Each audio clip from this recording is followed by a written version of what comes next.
హైదరాబాద్ లో కన్సల్టేషన్ మరియు 3,500 రూపాయల colour Doppler test Avis hospitals లో ఉచితంగా పొందండి.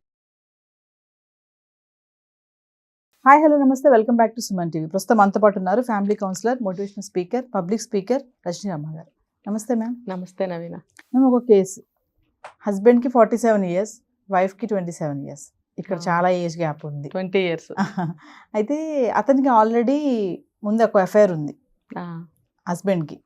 ఈమెకు తెలిసింది అంటే ఈమె కాల్ హిస్టరీ చూడడం, చాలా మంది వైఫ్స్ కి అలవాటు ఉంటుంది కదా, అంటే అనుమానించే వైఫ్స్ కి అందరూ కాల్ హిస్టరీ చూస్తారు, మొబైల్ చూస్తూ ఉంటారు. అయితే అతను చూసింది, దొరికిపోయాడు, అడిగింది. ఆల్రెడీ తను వీడియో కాల్స్ చేయడము, మాట్లాడడం ఇవన్నీ చేస్తున్నాడు తనతోటి, ఆమెతోటి. అడిగింది ఎవరంటే నాకు తెలియదు, ఆన్సర్ అయితే అది నాకు తెలియదు. చాలా వాకప్ చేసింది వైఫ్. ఏంటంటే తెలిసింది ఆ అమ్మాయి ఇతను ఊరు అమ్మాయి అని చెప్పేసి. సో రిలేషన్ లో ఉన్నారు వీళ్ళు, బిఫోర్ మ్యారేజ్ కాంటాక్ట్ ఉంది. ఇప్పుడు నేను ఏం చేయాలి మేడం, నాకు ఏం చేయాలో అర్థం కావట్లేదు.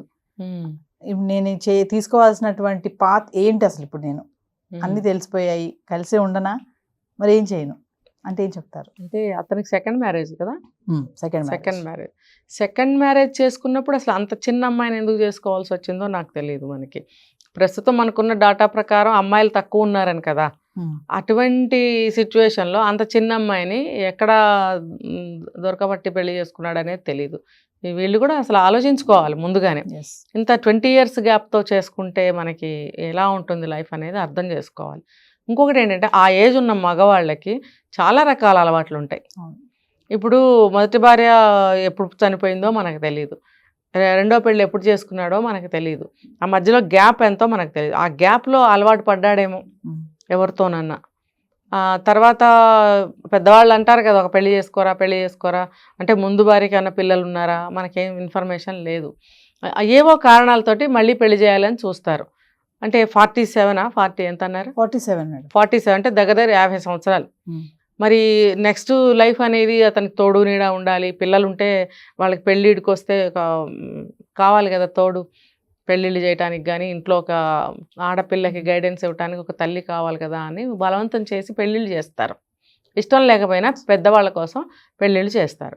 చేసినప్పుడు ఇతను ఇంత చిన్న అమ్మాయిని సెలెక్ట్ చేసుకోకుండా ఉండాలి. ఇంత చిన్న అమ్మాయిని పెళ్లి చేసుకోవడానికి రీజనింగ్స్ ఉండుంటాయి.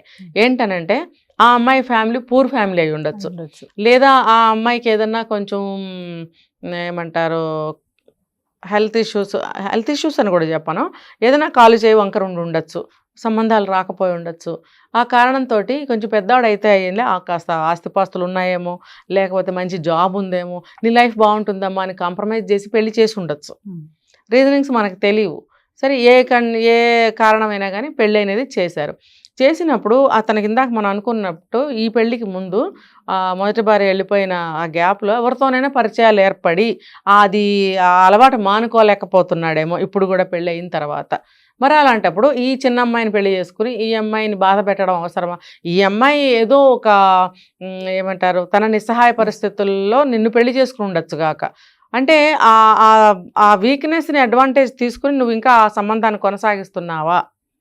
చూసారా, ఇప్పుడు పెళ్లి చేసుకునేటప్పుడు ఇలాంటి అమ్మాయిల్ని పెళ్లి చేసుకుంటే వాళ్ళు అలాగే కొంచెం డౌన్ చేసేసి లొంగ తీసి కింద మూల పడేసేసి వాళ్ళ రాజకార్యాలు వాళ్ళు చేస్తూ ఉంటారు. ఏంటంటే నువ్వేగా చేసుకున్నావు, లేకపోతే వాళ్ళ తల్లిదండ్రులు రిక్వెస్ట్ చేసి పెళ్లి చేశారనుకోండి, పూర్ ఫ్యామిలీ అయి ఉండొచ్చు, ఆ అమ్మాయికి ఏదైనా కాల్ చేయి వంకర ఉండొచ్చు, చేసుకోండి అయ్యా ఒక ఆడపిల్లని ఎవరైనా మధ్యవర్తులు రికమెండ్ చేసి ఉండొచ్చు. ఈ కారణాల వల్ల వీడు చిన్న అమ్మాయిని చేసుకుని ఉండొచ్చు. వన్ ఆఫ్ ద రీజన్స్ నేను చెప్తుంది. చేసుకున్నప్పుడు నువ్వు ఈ కారణాల వల్ల మీ వాళ్ళు అడగబట్టి నేను పెళ్లి చేసుకున్నాను, అసలు నాకు అవసరం లేదు అన్న పద్ధతిలో ఉంటున్నాడేమో. ఉన్నప్పుడు ఈ అమ్మాయి తన జీవితాన్ని ముందుకు ఎలా లాక్కెళ్ళాలి? ఈ అమ్మాయికి చాలా పెద్ద సమస్య అది. అయితే దీనికి మనం ఎటువంటి సలహా కూడా డైరెక్ట్గా ఇవ్వలేము. ఏదైనా మన కౌన్సిలింగ్కి వస్తే కనుక ఇక్కడ కింద నెంబర్ స్క్రోల్ అవుతూ ఉంటుందండి, దానికి మన కాంటాక్ట్ చేసినట్టయితే నేను పర్సనల్గా చెప్పగలుగుతాను. ఇలాంటి వాటికి జడ్జిమెంట్స్ అనేవి కెమెరా ముఖంగా ఇవ్వకూడదు. ఇదేంటంటే మంచివాళ్ళు కూడా ఇటువంటి విషయాల్లో మనము చేయొచ్చు మేము చేయొచ్చు అనే ఒక ధోరణిలోకి వెళ్ళిపోతారు. కాబట్టి ఇలాంటి వాటికి పర్సనల్గానే మనం సలహాలు ఇవ్వటం జరుగుతుంది. సో ఇలాంటి వాళ్ళు కౌన్సిలింగ్ తీసుకొని ఏం చేయాలి అనేటువంటిది తెలుసుకొని వాళ్ళు ఒక కౌన్సిలింగ్ తీసుకొని తనకి ఎటువంటి ట్రీట్మెంట్ ఇవ్వాలి అనేది నేర్చుకోవాలి, తెలుసుకోవాలి, ఇవ్వాలి. తర్వాత ఈ అమ్మాయికి వాళ్ళ పుట్టింటి వాళ్ళు కూడా కొంచెం సపోర్ట్ ఉండాలి. వాళ్ళు కూడా వెళ్ళి అతన్ని అడగగలగాలి. ఇంకోటి ఏంటంటే ఈ అమ్మాయి తల్లిదండ్రులు ఆ అబ్బాయి వయసు వాళ్ళు అయి ఉండొచ్చు. అతనికి దగ్గర 50 సంవత్సరాలు అన్నప్పుడు ఈ అమ్మాయి పేరెంట్స్ అదే వయసు ఉండి ఉండొచ్చు. మరి అంత పెద్ద అతన్ని వీళ్ళు నిలదీసి అడగలేకపోతారు. కానీ ఇలాంటి విషయాల్లో నిలదీసి అడగాల్సిందే. నీకు ఒక భార్య పోయిందో ఉందో వదిలేసిందో, నువ్వు ఈ వయసులో మళ్ళీ రెండో పెళ్ళికి సిద్ధపడ్డావు కాబట్టే మేము పిల్లనివ్వటం జరిగింది. మా నిస్సహాయ స్థితి నీకు అనవసరం. నీకు పిల్ల కావాలి, మా అమ్మాయికి పెళ్ళి కావాలి, చేసాం. 2 అవసరాలు ఒకటే. అలాంటప్పుడు నీకేమన్నా అలవాట్లు ఉంటే మానుకోవాలి కదా నువ్వు అని పంచాయతీలో పెట్టుకొని అడుక్కోవాలి. ఒకళ్ళనొకళ్ళు అడగాలి. అడిగినప్పుడు లేదు అంటే ముందుగానే అసలు అడగాలి. బాబు నీకు ఇంత వయసు కదా, మరి నీకేమన్నా అలవాట్లు ఉన్నాయా, ఉంటే మానుకోగలవా అని ముందుగానే అడగటం తప్పేమీ లేదు ఈ రోజులను బట్టి. మరి అంత చిన్న అమ్మాయి జీవితం పాడవుతుంది కదండి. ఇప్పుడు ఆ అమ్మాయి పొరపాటునే ఒక పిల్లనో కన్నదే అనుకోండి, వాడు ఇంకో 10 ఏళ్లలో డమ్మని పోయాడే అనుకోండి, ఈ అమ్మాయి జీవితం ఏంటి అసలు? ఏ రకంగా చూసిన ఈ అమ్మాయి జీవితం ఏమవుతుంది? ఇప్పుడు భర్త నువ్వు ప్రేమగా లేకపోతుంటివి, నువ్వు మంచిగా నడుచుకోకపోతుంటివి, ఆ అమ్మాయికి మళ్ళీ ఒక బిడ్డ పాప పుడితే నువ్వు మళ్ళీ ఇంకేమన్నా అయితే ఆ అమ్మాయి జీవితం ఇంకేమవుతుంది? ఇవన్నీ ఆలోచించుకోవాల్సిన బాధ్యత ఈ అమ్మాయికి ఎక్కువగా ఉంటుంది. తర్వాత అతన్ని అడగవలసిన బాధ్యత తల్లిదండ్రులకి ఉండింది, ముందు అడగలేదు. ఇప్పుడైనా సరే అడిగి సరి చేయాల్సిన అవసరం ఉంటుంది. ఇంకా పర్సనల్ సలహాల కోసం అయితే కింద నెంబర్ స్క్రోల్ అవుతుందండి, దానికి మీరు కాల్ చేసి కౌన్సిలింగ్ తీసుకుంటే మీకు డైరెక్ట్గా నేను మీకు ఒక సలహా, ఒక జడ్జిమెంట్ నేను ఇవ్వగలుగుతాను. పబ్లిక్లో ఇలాంటివి ఇవ్వకూడదు. Thank you.